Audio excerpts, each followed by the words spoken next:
guys, welcome to our weekly real estate session where we answer questions and help you better prepare to buy or sell a house. I'm Lindsay. I'm Czarina. Today we're going to be talking about how to prepare to purchase a house. So we've got a list of some of the most common questions that we get, and we're going to answer those for you. If you need anything afterwards, you can always reach out and we can get more in depth with you. Absolutely, absolutely. So, Lindsay, guys, Lindsay's the expert. So, Lindsay, I've been thinking about buying a house, and Wonderful. I don't know where to start. It's hard. It's hard to know where to get started. There's so many different things to consider, and really the first and most important thing you should do, besides choosing your realtor, is to choose a lender. Pick your lender. Your realtor probably has a referral for that. Somebody that's local, somebody that you feel like you really click with, and somebody that you trust. Okay. They're going to be dealing with all of your financials, and you want to know that it's somebody that when you have a question, they're going to pick up the phone, just like choosing a realtor. So meeting with the lender is super important. You're going to get with them, get pre-approved, find out how much you can even afford to spend. That's always the big question.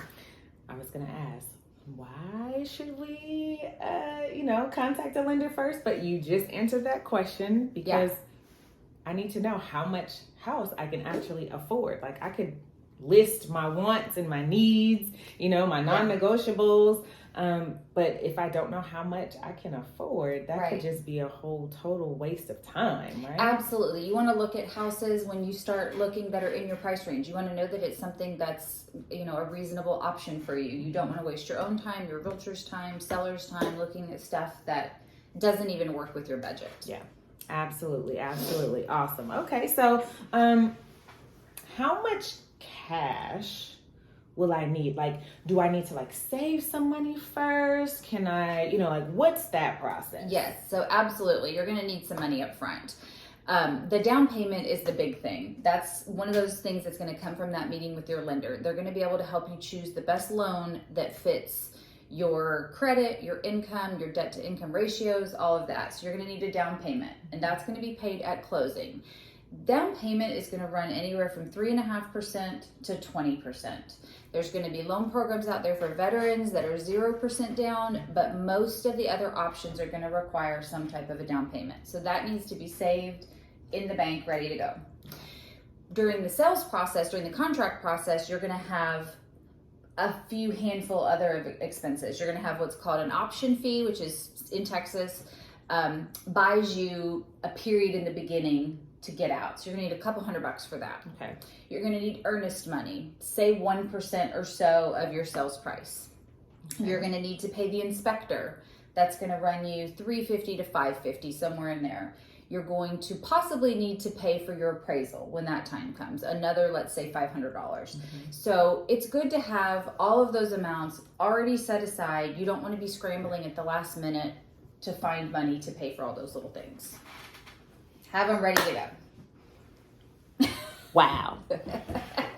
So what she's saying is you can't just wake up one day and say, I want to buy a house, because there's so many different expenses, out-of-pocket expenses that you are going to be responsible for even at the very beginning. At the beginning, definitely. Before you get to the closing table. Yeah. So that is really important to know. That's good information. Yeah.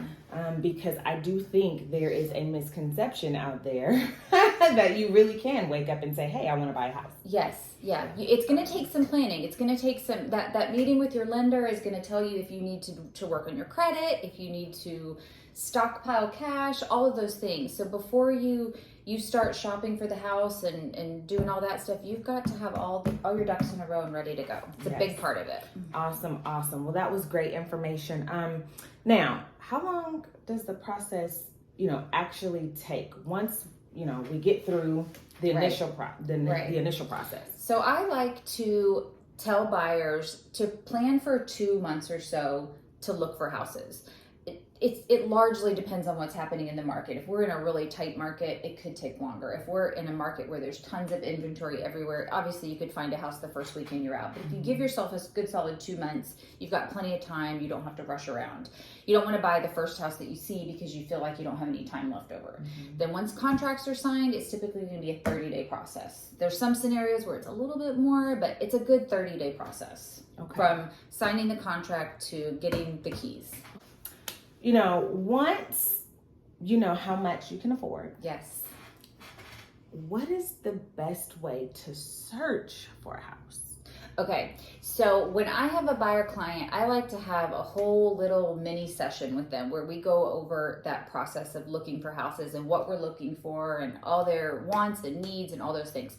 So I'm going to set my clients up, and most realtors will do this, where they're getting an automated list sent to them that says these particular houses just came on the market today or this week or whatever, and they fit your criteria mostly.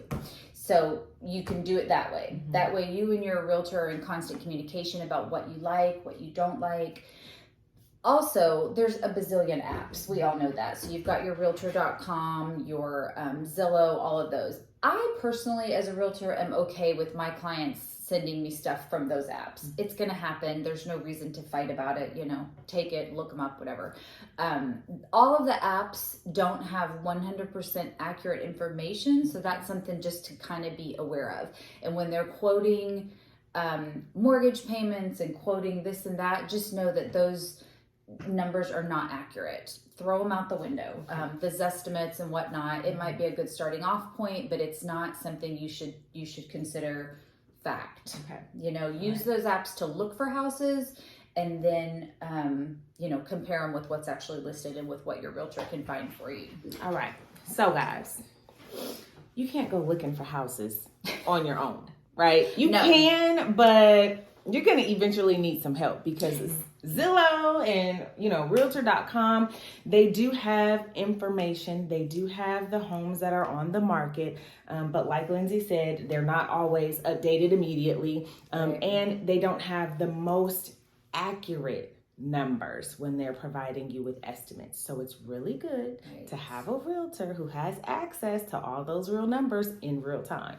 Right, absolutely. Yeah, you want to look at all of the market data before you decide on what a house is worth. Don't take something that just auto-populates and sends it out to you. Get your realtor and make sure you have all the information you need. Yes.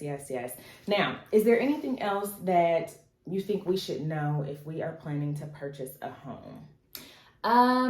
I think that when you choose your realtor, you need to be really cautious in doing that. Make sure, again, just like with the lender, that you're choosing somebody that you feel comfortable with. You're choosing somebody that you feel will be honest with you and tell you the truth, and, you know, not let you buy something that you're going to turn around in 6 months and really be sorry that you bought.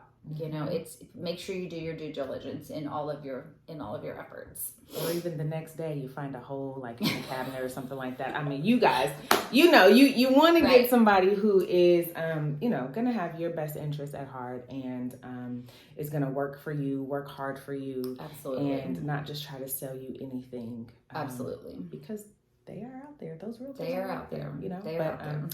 We are not one of them. Well, you're not. Well, this has been great. Yes. Thank you so much for sharing your expertise. You guys, stay tuned. There will be more coming up. If you have any questions at all, don't hesitate to reach out to us. This has been our video session with Lindsay and Czarina.